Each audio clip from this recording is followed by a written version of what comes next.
Hey, hi, how are you? If you are new here, I'm Brianna. I'm a 19-year-old from the Midwest. And if you're not, welcome back to another episode of I Love You So Big. I'm so excited. From the last time you guys saw me, I have dyed my hair purple. She's very purple, she needs some touch-ups. And I got a new tattoo. The hope is to do a new tattoo tour coming up really soon, but we'll see. If you didn't watch the last episode, you know that this is the second episode of a longer period, so after this they will be cut down to 15-20 minutes. Just kind of depends on how long I decide to talk and what I decide to talk about. So today, we're going to talk all things being a POC woman. Well, if you don't know, and you can't tell, I am mixed. My father is black and my mother is white. That's as far into that as I'm going to get.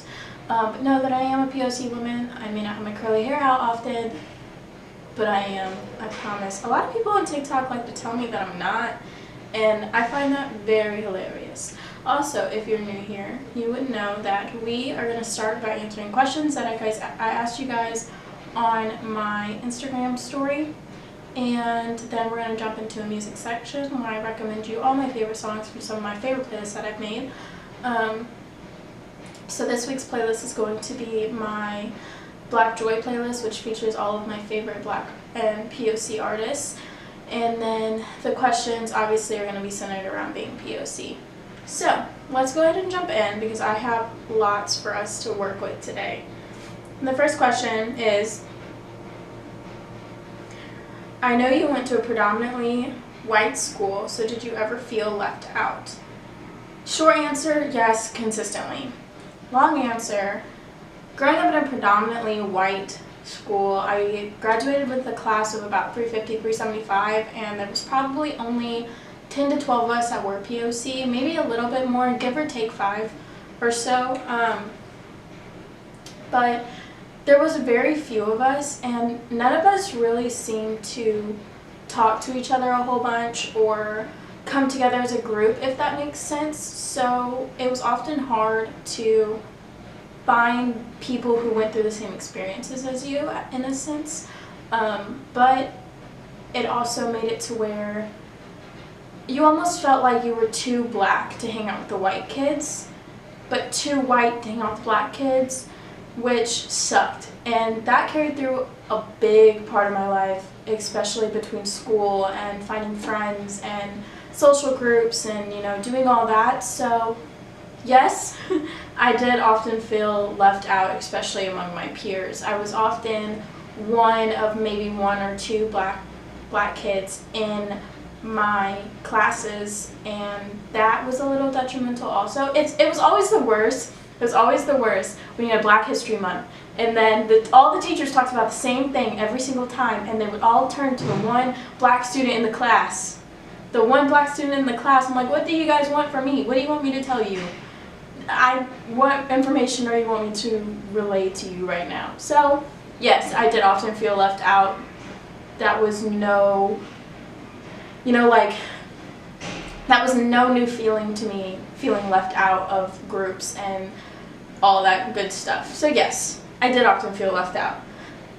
Next question is, what was a habit you had to break in order to embrace the fact that you were POC?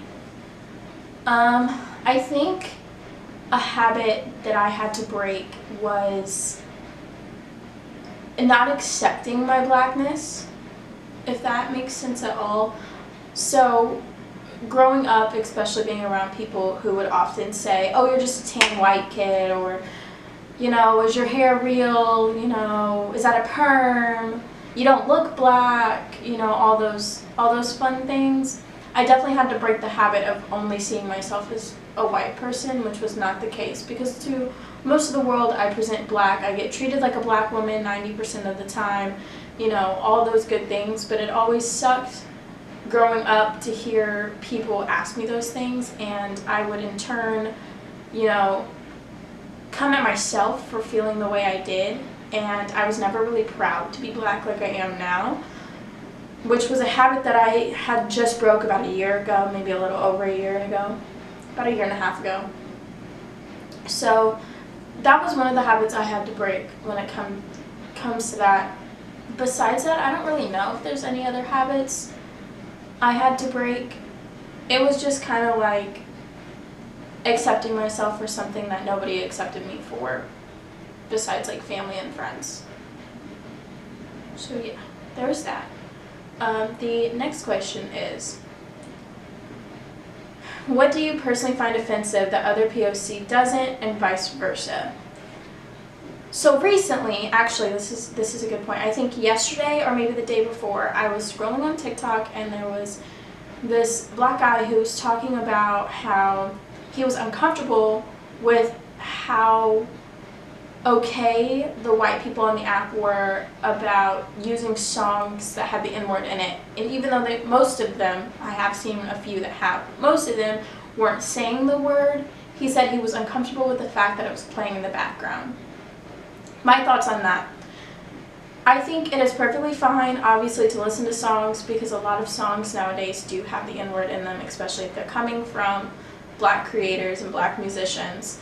So I feel like it's okay to listen to songs and it's okay to sing those songs as long as you skip over the word. I don't find it personally a problem to sing and listen to them even with the words being sung in the background. Another thing is I was watching a YouTuber, I don't remember her name. If I can remember it, I'll put it up here, I'll find it or something like that. But she made a really good video about black scents and AA.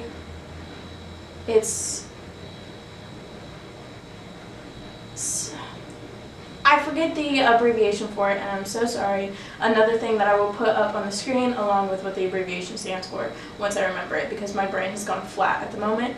But she was talking about that, and she was talking about how she didn't like how white people used the way, like a black scent, and like the way that POC people often speak, which to me, you know, can be understandable if some people are using it in an offensive way. She did bring up the fact that there were some people that they would use a black scent when they were being aggressive, which in turn was them trying to mock an aggressive black woman, which that I completely understand. I don't like that at all.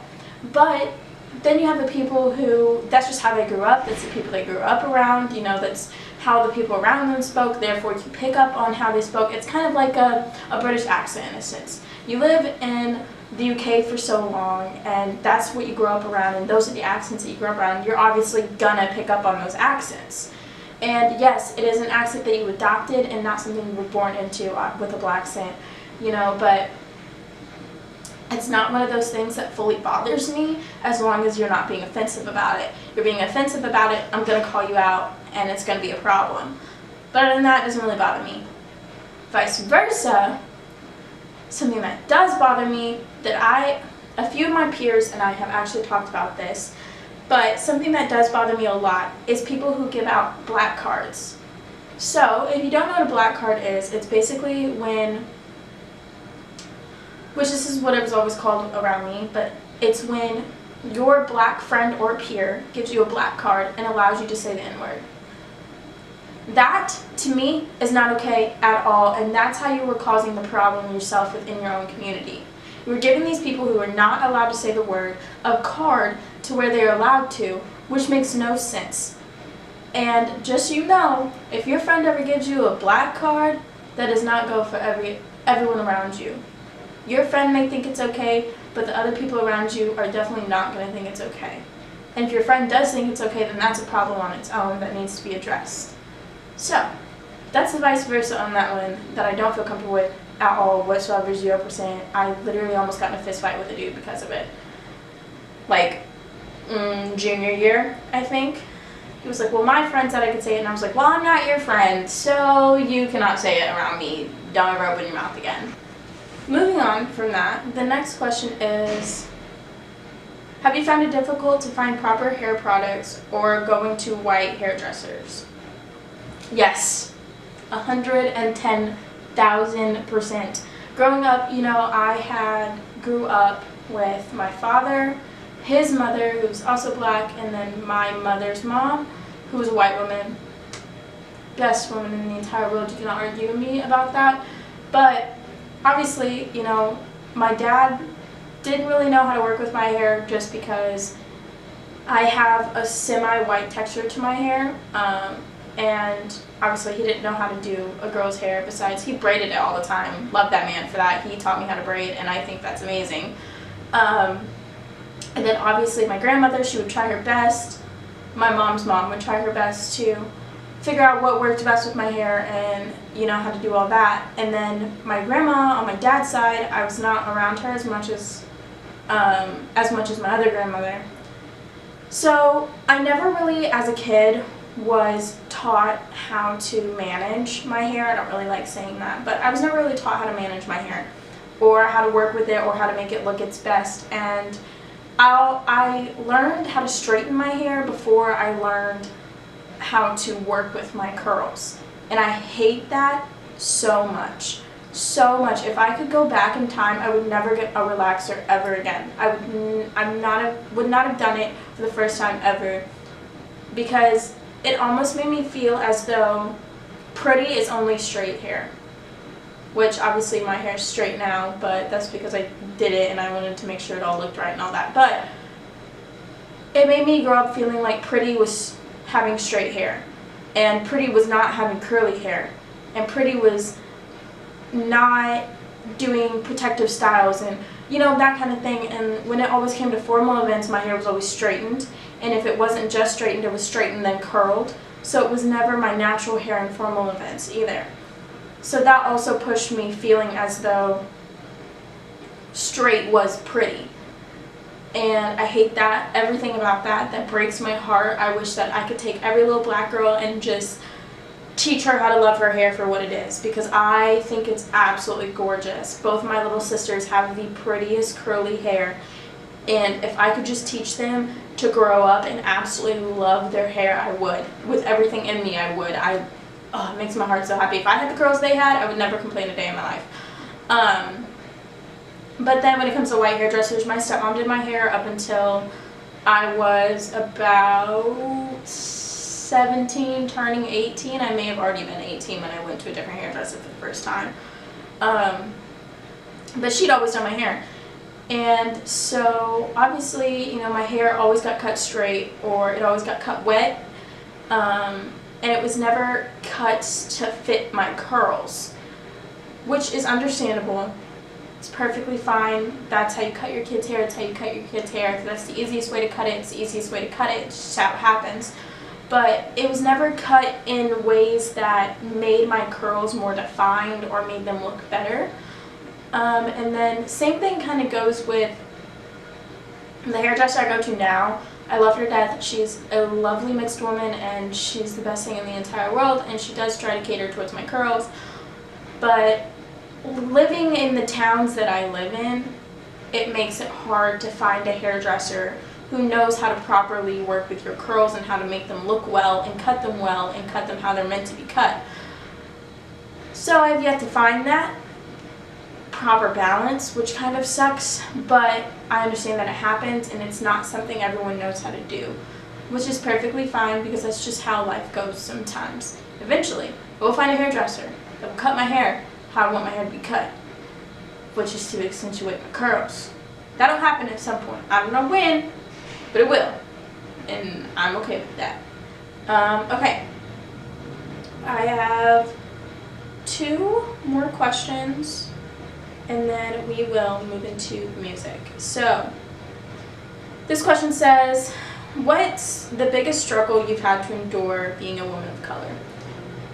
So this kind of circles back to one of the previous questions, but personally for me, there's a couple things. The first thing is growing up being mixed, especially in a predominantly white school / town.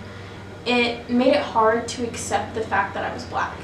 You know, I would fight for the fact that I was a white girl, and I wanted to be just like every other white girl around me. I wanted blonde hair, blue eyes, stick straight hair. I could just get up in the morning and not have to do anything. I wanted the white skin. You know, I wanted I wanted to be anything but what I was and what I am, and that was the hardest thing to push through after enduring it for so long.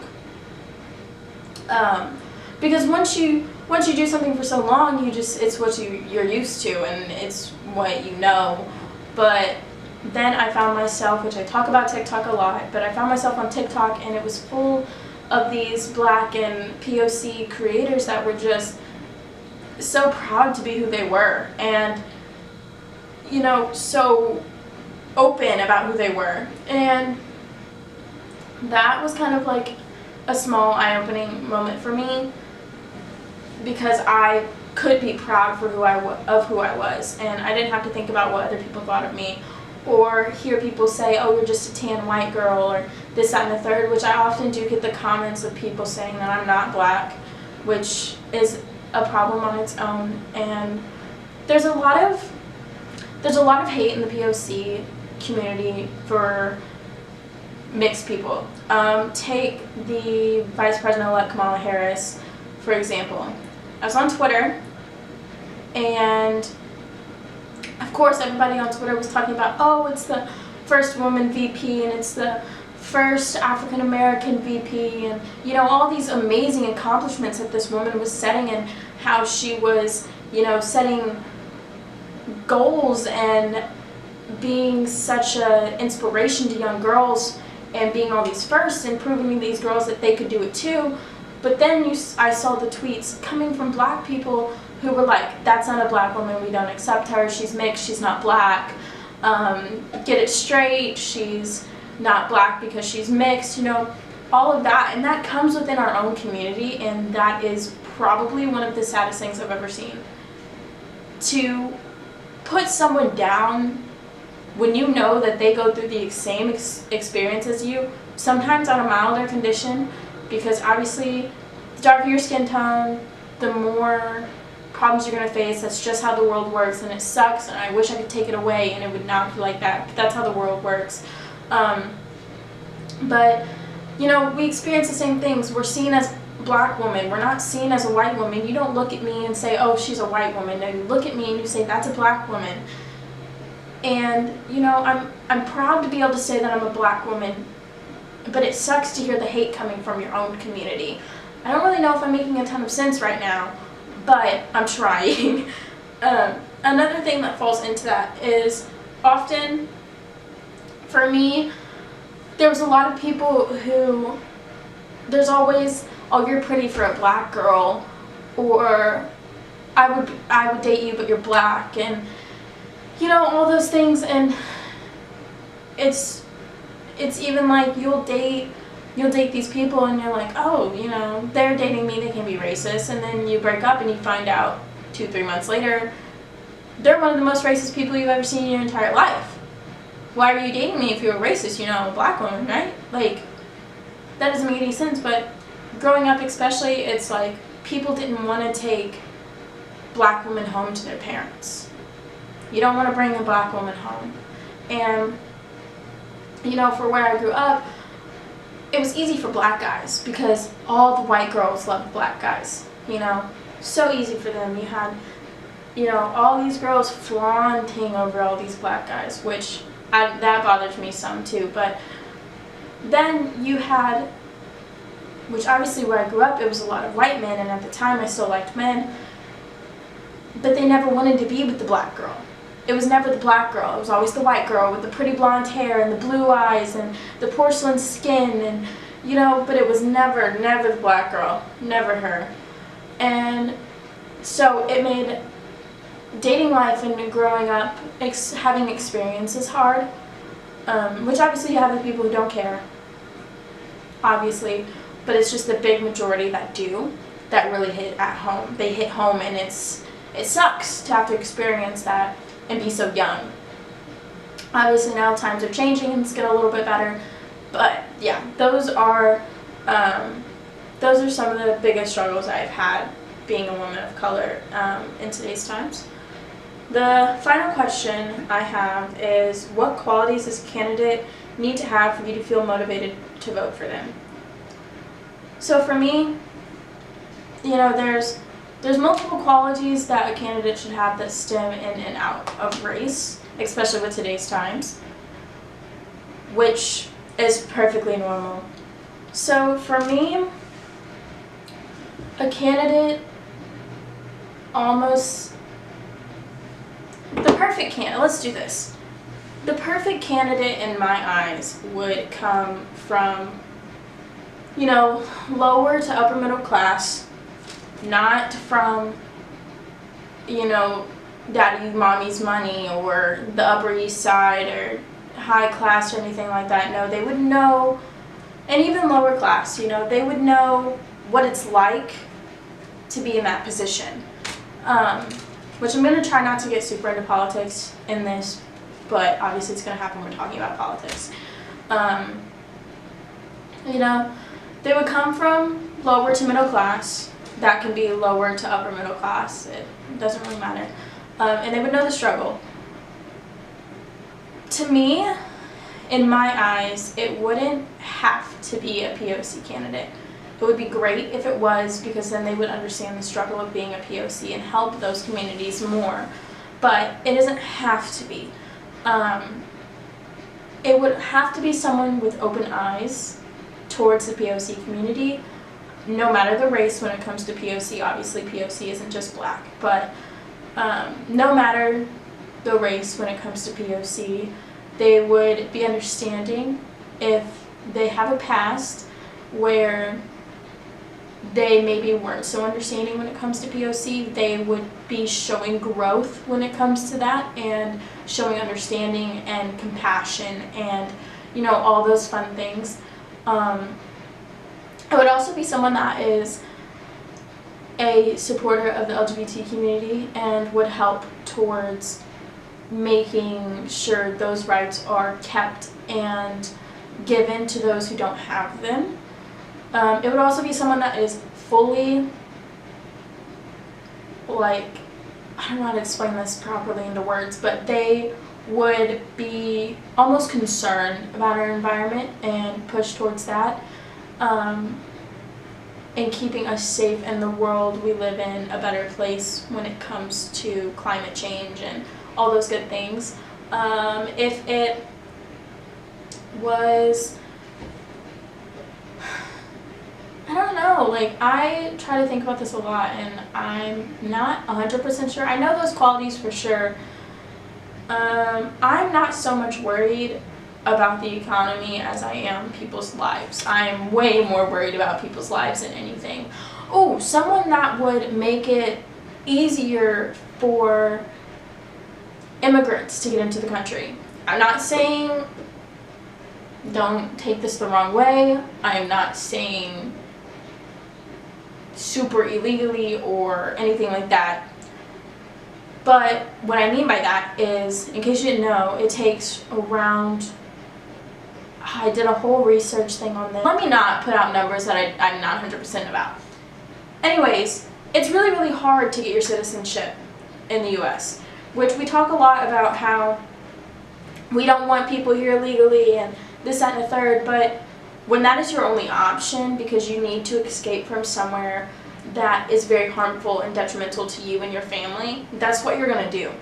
And America's meant to be this melting pot. The first people here were immigrants. We came to America. We didn't start in America. The natives started in America, not us. We did not start here. And so having an open heart and a way of helping them become an easier process to become a citizen and all those good things, because as you know, immigrants do a lot. They do a lot, a lot. They do the dirty work that none of y'all want to put your hands on. So keep that in mind next time you're talking bad about them. Let's just put that out there. If we're going to talk about today's day and age, right now, the whole thing that we're in right now, you guys know what I'm talking about. I don't remember if I can say that word on here or not without getting hate from the YouTubes. You guys know what I'm talking about. I think that a candidate, especially right now, would be someone who works towards a vaccine, puts us under a lockdown that is heavily needed. We needed it a long time ago, and makes a full countrywide requirement for masks because it is being shown that they are helping. They may not do the most, but they are helping. I think a quarantine would be the best thing that we could do right now. Even if it's just a 2 to 3 week quarantine, I think it would be the smartest and best thing to do. In all honesty, right now, although it is the holiday season, this very moment when schools are out, people are home, you're already with family, at least you should be. A quarantine right now would be the absolute best. You wouldn't have to pull kids out of school. You wouldn't have to keep people from their jobs for too long. Obviously, you still go to work during the holiday season, but you wouldn't have to keep people from their jobs for too long. And it would be a good time to spend time with your family. Just be honest. Just be honest. I think that would be extremely smart. And I know that it's hard right now for people, especially like me, who have depression, especially those with seasonal depression, because it hits really hard right now, and being at home and having to be away from your friends and doing all the things that gets you out and keeps you motivated would be extremely hard. At that point, I would recommend quarantining with a friend. That way you're already with them. But I know that still is not enough for some people, which is perfectly fine. But it would be the best thing for the country and having the safety of everyone. So for me, a presidential candidate would have all of those and so much more that I can't really think of at the moment. I apologize, but I'm also trying not to get too deep into politics because some people would not like to hear what I have to say. So we're not talking about that. Okay, so we have about 5 to 10 minutes left. And so I am going to pull up this playlist. It is the Black Joy playlist. If you go on my Spotify, which I will obviously have my handle down in the description box below, it is the Black Joy playlist, and the band, like the picture, is a Black Lives Matter banner. So if you're looking for it, it's there. So let's start. This is my favorite part. I get so excited. Okay, so I apologize if I mispronounce any names. I'm really bad at names. I'm so sorry. Okay, so we're just going to kind of go down the list. I've been really loving youve, I think that's how you pronounce his name, but his song Like I Want You, especially the acoustic version, and his song Favorite Mistake, oh my god, that one hits, and Vanish, so good, so good. I listen to those on repeat. They are immaculate. Definitely recommend listening to him if you haven't already.